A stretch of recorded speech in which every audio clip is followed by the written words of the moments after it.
Hello guys, welcome to Code Plus Coding, and as I promised in the last video, this video is going to be a challenge. And as you can see in the comments, it is a challenge. So the challenge is to make a random number digit. Like you enter a number and it says that yes, this is the number, no, this is not the number.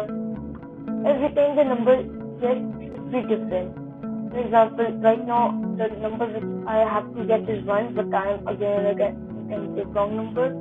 So yeah, once I choose the correct one, so when I start all the game again, the number which I have to guess should be changed to 2 or 5 or like any random number, anything.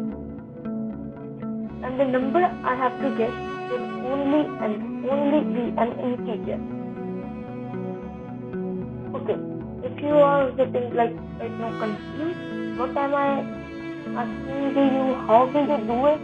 I will give you a hint. It should have an if then conditional statement. It should have an input. It should have a variable, and yes, it should have a conditional statement, all that. It should have a variable. It should have an input. And mostly it should have the thing which I taught you in the last video, the random numbers. Okay, yep. It takes you around 10 to 15 minutes, sometimes even 5 minutes. I mean, it takes me some minutes because I have. Why would I start the channel? So yeah, go ahead, do it, and tomorrow I will teach you how I tackled this problem if I was you. Yes, don't forget to hit the bell icon and subscribe.